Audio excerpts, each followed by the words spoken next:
This video is sponsored by me, actually. Check out darkspiderdavid.com, link is in the description. Before I start, I want to give a shout out to those of you watching on YouTube. I'm actually currently recording episode 1 of my new podcast called the Dark Spider Cast. It has now been launched. If you guys want to check it out either on the Anchor page or on the Spotify page, or whichever page or platform it becomes available on, link is going to be in the description. You guys can check it out. Now, I can come with you wherever you go on a car ride, or you're at home, or you're at work, stacking those boxes up. Let me go ahead and entertain you. So, if you guys want to check that out, feel free to show your support in the description below. Shang-Chi, by the way, if you were not certain how to pronounce the name of not only our titular character here, but also the movie, this movie finally, that's actually one of my first positives about the movie, is that it makes it known how to pronounce his name. Because this whole time, if it wasn't for a particular moment in this film, I would have gone with this review and going forward in time, not realizing that I've been pronouncing his name wrong this entire time. Shang-Chi, that's not how you say it. It's Shang-Chi. So if you have not seen the film, here's your first, I don't want to say warning, but my first disclosure here, it's pronounced Shang-Chi. And so Shang-Chi and the Legend of the Ten Rings, the newest MCU film introducing the main staple of a martial arts hero into the MCU and the broad spectrum of this universe, is now finally here. And it's basically about Shang-Chi trying to live a normal life before the legacy of his family kind of calls upon him to then become the hero that he's been kind of trying to steer away from. And this legacy is led by his rather estranged father, who is played by an actor named Tony Leung. He's actually a very famous actor over in Hong Kong, but this is his first American film, an English speaking role. And he plays what is basically the proper embodiment of what should be the Mandarin character in the comics, but also a way to kind of course correct that entire thing that they did in fucking Iron Man 3 and whatever it is that they also created in that kind of corner of phase 2 when that movie came out, 2013.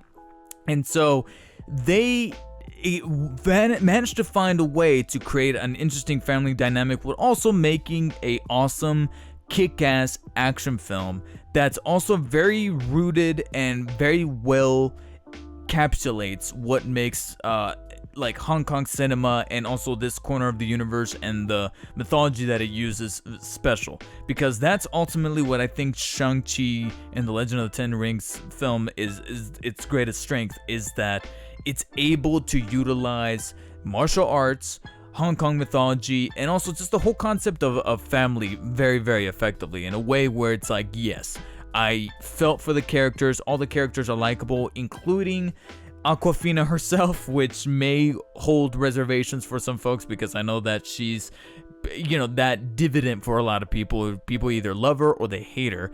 I think this will finally bring people to a happy medium where people are going to be like, okay, she's okay, because I thought she was okay. She wasn't like the most lovable character, but at the same time, she wasn't like, she wasn't like the Jar Jar Binks or whatever of the entire film, the Asian Jar Jar Binks, that thankfully she wasn't. She actually was doing things towards the end where I'm like, there you go. Yeah, let's see more of these supporting comedic characters partake in, help out a little bit more towards the plot the way that she did. With that said, I think, like I said, the movie's greatest strength is our lead actor, Simu Liu, playing Shang-Chi, and he's very charismatic, very likable. He very well is able to make like the heart and the soul of the film, while at the same time being able to anchor it all throughout and give us a compelling arc for that character. With that said, the arc itself does start to resemble a little bit of those templates that we've seen the MCU already kind of do, to the point where even though we're officially in phase 4, the movie does have its phase 1 trappings from time to time, especially as we enter the third act, where our characters go to a place that just feels very par for the course of this style of film. Taking the whole Chinese mythology angle out, like there were certain things that they were doing where I'm like, I feel like we've done this before. I feel like we've been in this specific situation before with this third act, and what then unfolds in that third act, from a technical standpoint, from a visual standpoint, it becomes a little much. It becomes a little much to where even I was kind of zoning out a little bit, because they relied just a little bit too much on the CG for my taste towards the third act of this film. And the actual design of whatever it is that they're doing here CG wise, and again, I'm trying to keep it as spoiler free as possible, but the CG trappings that happen during the third act of this film are not bad. They're actually pretty cool looking. It's just that sometimes the CG gets melded with more CG, and there's CG on top of the CG, that even I was like zoning out, like I said. And when I say zoning out, I'm not saying specifically bored. No, I was zoning out and thinking back to the sequences that were fucking badass earlier in the movie that involved the martial arts choreography, because they do some spectacular choreography with the actual martial arts hand-to-hand fighting. There's multiple scenes in this movie that I would gladly rewatch when this movie drops later on Disney Plus or even on YouTube. There's certain sequences where I'm like, yes, they thoroughly took some great inspiration from the Jackie Chan films of old. In fact, one of the stunt choreographers was Brad Allen, and I say was because unfortunately he has since passed away, and this was the last film that he coordinated on. And you can definitely see the influential mark that Jackie Chan left on this, made with this film. And on top of that, Brad Allen himself was a part of the Jackie Chan stunt team, the stunt crew that he had. So that inspiration and that kind of influence is wholeheartedly felt here in some of these action sequences. And don't get me wrong, like, they're not devoid of their own little sprinkles of CG here and there, but they're mainly kind of in the background, mainly to kind of tailor or paint the background to make it seem like they're on the side of a skyscraper or they're on a moving bus. That's what the only thing that the CGs use to amplify those scenes. Beyond that, you can definitely tell that Simu Liu, the stunt coordinators, the stunt actors, performers, and all the people that are involved in the physicality of these sequences are focusing solely on, like, this is where you punch, this is where you kind of leap through these poles and use this environment to your advantage to make sure that it's almost like a dance and it's beautiful to watch. And that was one of the biggest strengths of this film, to then kind of see get a little diluted towards the end with the CG and the amalgamation of CG that was getting just a little too crazy, that I'm like, this kind of needs to be reined back a little bit. Because if there was one CG element that I wholeheartedly could not get tired of, that I was like, all right, please incorporate this more. And thankfully they do. Before we go into the crazy CG stuff towards the end, there's one particular element that more people need to put respect on, and that is those fucking 10 rings. I mentioned this on my Twitter account. I posted this on my Instagram, etc., because this was my first thought leaving the theater, is that all of you can keep Cap's shield, Mjolnir, Stormbreaker, even the Iron Man suit.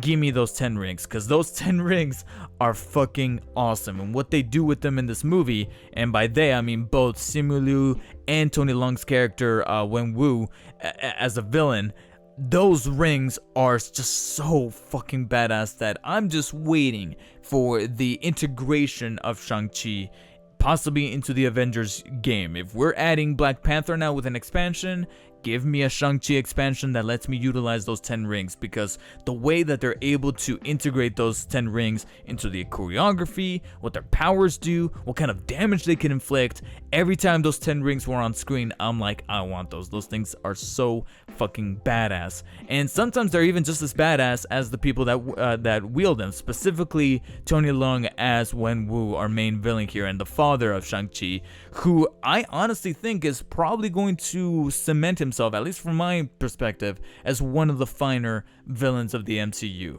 I mean, there's actually moments where he shares characteristics with similar to other villains of this type, especially being a father figure, such as Ego from Guardians of the Galaxy, or even Thanos himself.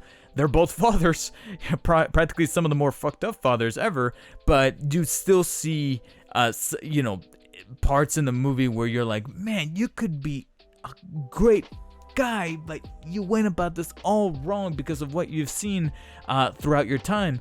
And you definitely feel that. And Tony Leung nailed it as that character. And so seeing that dynamic between him and Simu Liu as Shang-Chi was felt. So overall, I liked the movie. I really, really did. I may not have loved it as other recent MCU outings, and though it is an imperfect movie, like I mentioned, with the trappings of the third act, second act, where you can kind of see things going upon the template that Marvel kind of established themselves with a little bit here, they still do things here or there that are a little bit different from other films. There's one particular revelation of Shang-Chi's character that even I was like, oh shit, okay, now that was a little different. That's a little against the grain.